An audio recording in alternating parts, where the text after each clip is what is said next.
Air India के हादसे के बाद सेंटिमेंट एक तरह से खराब तो हुआ ही था और कल के सत्र में लास्ट आवर ऑफ ट्रेड में उसका इम्पैक्ट इंडिगो के स्टॉक प्राइस पर दिखा था।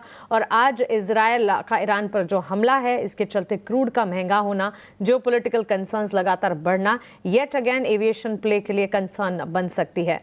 इंडिगो के स्टॉक प्राइस में यहां से कितनी फर्दर डाउनसाइड विजिबल नजर आती है?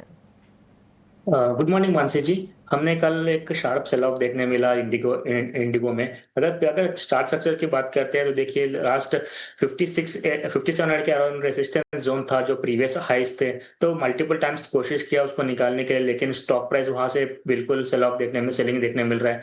मुझे लग रहा है कि इंडिगो में एक स्टिफ रेजिस्टेंस बना रहेगा 5700 का। जब तक 5700 के ऊपर नहीं निकलता है, स्टॉक प्राइस में एक कंसोलिडेशन या स्लाइटली डिप भी देखने को मिल सकता है। नीचे की ओर सपोर्ट्स जोन है 50 का। 52 के नीचे सब ज्यादा वीकनेस दिखाई दे रहा है। जब तक 52 के और 5200 के ऊपर है, मुझे लग रहा है कि स्टॉक प्राइस में थोड़ा कंसोलिडेशन में हो सकता है और थोड़ा माइनर डिप भी देखने मिल सकता है। सो इमीडिएट बेस में जैसे मैं बताया 50 एक इमीडिएट सपोर्ट जोन है। जब तक इसके ऊपर है, मुझे लग रहा है कि अगर किसी के पास लॉन्ग है तो होल्ड रखे और उसके स्टॉक के साथ मेंटेन करें। देखिए ओवरऑल चार्ट स्ट्रक्चर अभी भी पॉजिटिव है, कोई वीकनेस ज्यादा नहीं दिख रहा है। जो भी है अभी जो न्यूज के फ्लो की वजह से थोड़ा बहुत सेल ऑफ देखने मिल रहा है ऊपर लेवल से। तो ऊपर की ओर जो रेजिस्टेंस बताया 5700 वो क्रूशियल रेजिस्टेंस जोन रहेगा। उसको क्रॉस करने को मुझे लग रहा है कि फर्दर स्ट्रॉन्ग रैली देखने मिल सकता है इंडिगो में।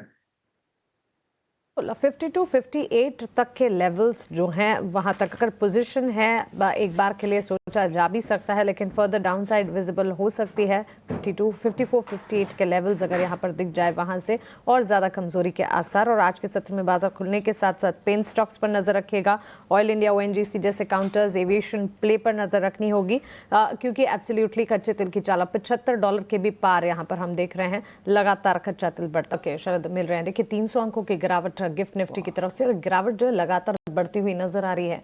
एशियाई बाजार भी इस वक्त कमजोर देखने को मिल रहे हैं। कच्चे तेल की चाल में हम देख रहे हैं एक बड़ा उबाल है। और शुक्रवार का दिन मैं इनफैक्ट कल क्लोजिंग जब हो रही थी तभी बता रही थी कि कल जो लास्ट आवर ऑफ ट्रेड में खबर आती हुई एयर इंडिया के प्लेन क्रैश की आई, वो काफ़ी दुखद थी और सेंटिमेंट ओवरऑल भी ख़राब थे और वहाँ से और ज़्यादा सेंटिमेंट ख़राब होते हुए नजर आए।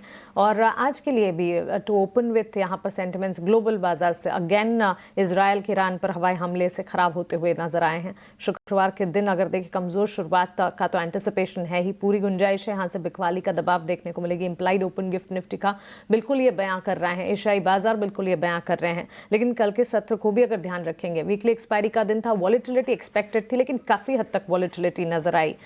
FIS की कैश में बिकवाली का ट्रेंड जो है वो अब भी जारी है और ये बिकवाली जो है लगातार बढ़ती हुई नजर आती है, which is in itself a concern. पिछले दिनों जब खरीदारी के डेटा पॉइंट्स आ रहे थे एक आध दो सेशन में, तब हम ये अनुमान लगाकर चल रहे थे कि चलिए वापस से सेंटिमेंट्स FIS की तरफ से बाइंग इंटरेस्ट के आ जाएंगे, लेकिन कैश और वायदा में फिर से बिकवाली का मूड FIS की तरफ से विदेशी संस्थागत निवेशकों की तरफ से बनता हुआ दिख रहा है।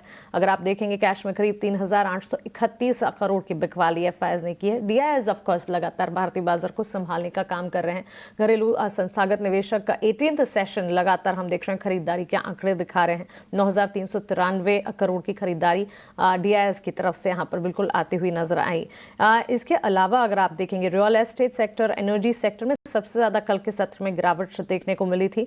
सो क्लियरली FIS की सेलिंग है, सेक्टर स्पेसिफिक कमजोरी का रुझान है, बिकवाली का दबाव देखने को मिला। कल के सत्र में भी लास्ट आवर ऑफ ट्रेड में हम देख रहे थे during the session in fact pharma sector बाजार को संभालने का काम कर रहा था, लेकिन बाजार क्लोज होते होते फार्मा सेक्टर की भी तेजी जो थी वो हवा हो गई थी और वहां से भी बिकवाली का दबाव देखने को मिला था। इंडिया विक्स जहां से स्पाइक्स लगातार कम हो रहे थे, इंडिया विक्स अपने कंफर्ट लेवल में आ चुका था, कल वहां पर भी 2.5% की बढ़त देखने को मिली। येट अगेन कंसर्न वहां से भी बिल्कुल आते हुए करीब 14 के लेवल यानी कि कंफर्ट लेवल के आसपास अब भी है, लेकिन आज अब देखना होगा क्योंकि वॉलिटिलिटी इतनी ज्यादा बढ़ चुकी है मार्केट में, क्या इंडिया विक्स यहां से और ज्यादा स्पाइक अप होता है, क्योंकि करीब 5% गिरावट दिखाने के बाद कल के सत्र में हमने 2.5% के स्पाइक्स वहां देखे और फेयर इंडिकेटर का स्पाइक अप होना is a concern, challenge in itself. America चीन के बीच ट्रेड डील पर सफाई आना अब भी बाकी है, इस बात को हम लगातार बता भी रहे हैं। अमेरिका बढ़ चढ़कर बात जरूर कर रहा है, लेकिन चाइना की तरफ से ऑफिशियल अनाउंसमेंट्स की अभी भी राह देख रहे हैं सब लोग। निफ्टी के लिए संकेतों की अगर बात करेंगे, कल दिन भर हमने देखा मुनाफा वसूली दिखाते हुए 24,887 के लेवल्स पर निफ्टी क्लोज हुआ है। आज के सत्र के अगले अगर आप देखेंगे सो क्लियरली निफ्टी के लिए भी इंडिकेशंस और बेंचमार्क साथ साथ ब्रॉडर मार्केट्स के लिए इंडिकेशंस जो है वो कमजोरी वाले तो नजर आ ही रहे हैं। और रेजिस्टेंस और सपोर्ट लेवल्स की अगर बात करें, 24,800 का एक दायरा है जिसे सपोर्ट के तौर पर मानकर चलना चाहिए, क्योंकि 24,888 के लेवल्स के आसपास तो क्लोजिंग हमने कल दिखाई है। सो 24,800 को मजबूत सपोर्ट के तौर पर मानकर चले। और ऊपरी स्तर पर ऑफकोर्स एक्सपेक्टेशंस बेहद कम है, लेकिन 25,112 के लेवल्स, 25,200 के लेवल्स ये अगर दिख जाएं तो फिर पॉजिटिव साइन जरूर नजर आएंगे। 24,800 के स्तर को तोड़ने पर 24,670 यानी कि एक्सपेक्टेशन ये भी मानकर चले। और इनफैक्ट शरद देखिए 24,630 तो गिफ्ट निफ्टी दिखा रहा है। सो क्लियरली वहां से इंडिकेशंस मिल रहे हैं कि यहां से भी और ज्यादा गिरावट हावी हो सकती है। 24,630 के नीचे 24,600 के स्तर अगर दिख जाएंगे तो गिरावट और गहराएगी। अब बात करते हैं बैंक निफ्टी की। बैंक निफ्टी कल 56,083 के लेवल्स पर क्लोज हुआ है। बिकवाली वहां पर निफ्टी के मुकाबले ज्यादा देखने को मिली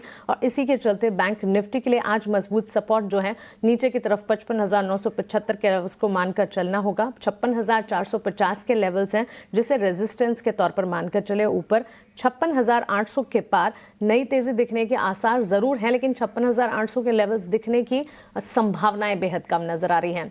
ग्लोबल फ्रंट पर शरद काफी कुछ है।